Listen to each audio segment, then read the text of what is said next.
The minute I popped out, I was kind of in the corner of the room looking down at the surgeons and looking down at my body. Then I thought, oh, I'm alive. I live beyond this body.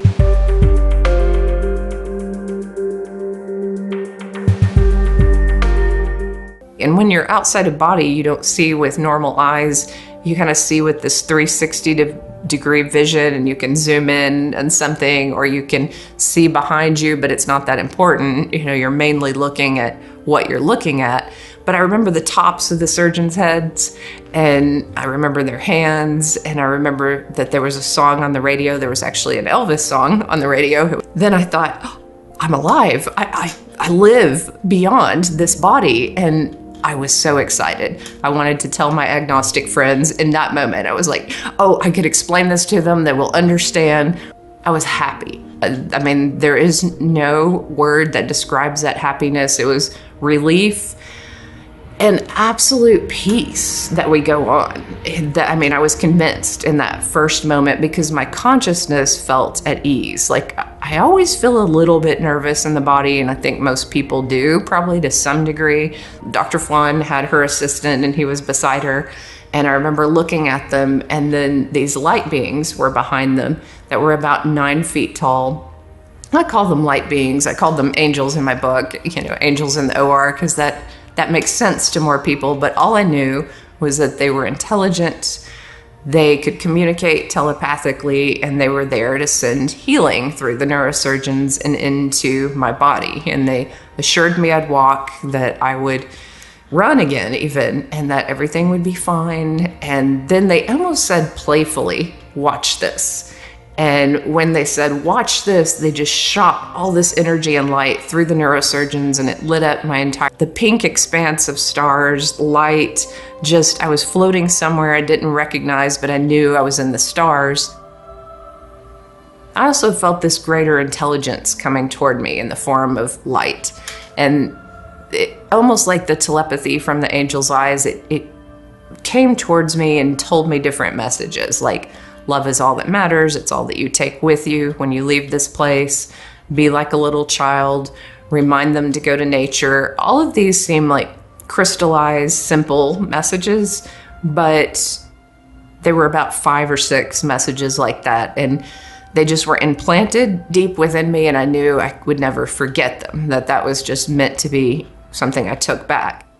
Then I was shown a portion of my life, and I saw some of childhood where I played in nature, moments where I had faith, and these moments were good. Like, the light seemed to say, hey, your faith was beautiful, your love for animals was beautiful, just remember the good and the good parts of life. And I still was holding on to that experience. My first thoughts, even coming out of anesthesia, where I just had one of those things they call near-death experiences, because I'd read about it.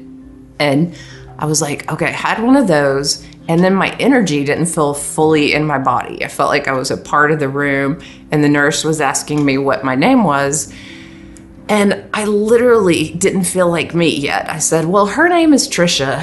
And she said, no, your name. And I was like, oh, my name. And then I felt a little sad, actually, to come back to the specificness of being me, because I don't know how to describe it, but you're one with everything, but you're also an individual in that space. And so to come back to the body holds trauma, the body holds memory, the body will die here, but in that space, you're eternal and you're free, and it's so beautiful. And so there was already a dislike of being in the body. I felt like I'd been in this beautiful, light-filled, expansive place, and it felt very limiting to come into the body. It felt as if I was being forced back into the body, that it wasn't a choice, because if I had my way, I would have stayed there. And so this was definitely not my choice. I was sent back and told I had a particular mission. And I'm happy for the mission now, but in that moment, I was not happy. And her first question was, did you see Jesus? And I said, well, no. And I could see her tense up, that wasn't a good answer. And I said, but what I experienced was amazing. It's changed me. I do believe in God now. So this is a positive. Can we start there? Like, I know that we go on. And I wanted to communicate to her that she was just as loved as I am. I said, look, you're wrong and I'm wrong, but we're both loved. Isn't that great? And I could see in her face that she was going, I'm not wrong.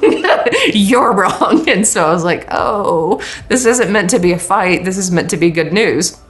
And I was very much in touch with the physical process of healing. It was amazing how 9 days in a hospital bed, I was in the best shape of my life, running 9 miles a day, about to run this race. I couldn't even stand on my toes after that, that the body was just so weak that every part of me felt like I was on fire. My whole spine felt like there was a poker that was just in it.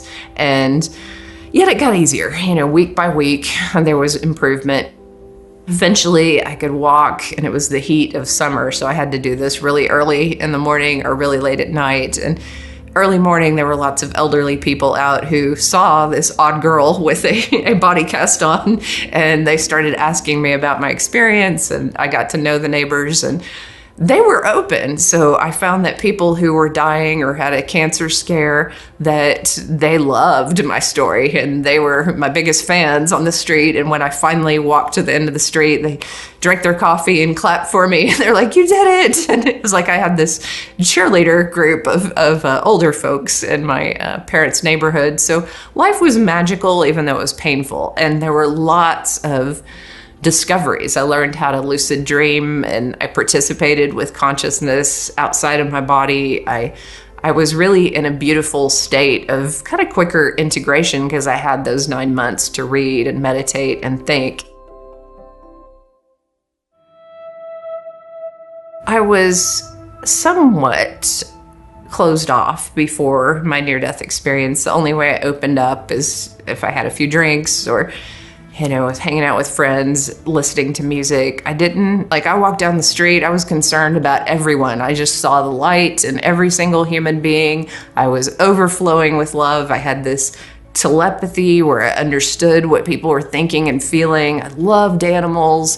I was so happy that first year. I can't even describe it.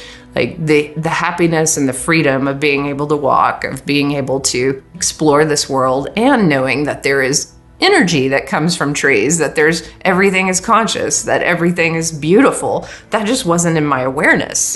The only thing that was in my awareness before was me, just my thoughts, my head. And a lot of those thoughts weren't very good thoughts. And so that was another thing that I realized, all those negative thoughts that I had brought me down, and I didn't necessarily have to think them. And that became a lifelong process of working with my own thinking and realizing what thoughts are my own, what thoughts are not, and how to live a happier life.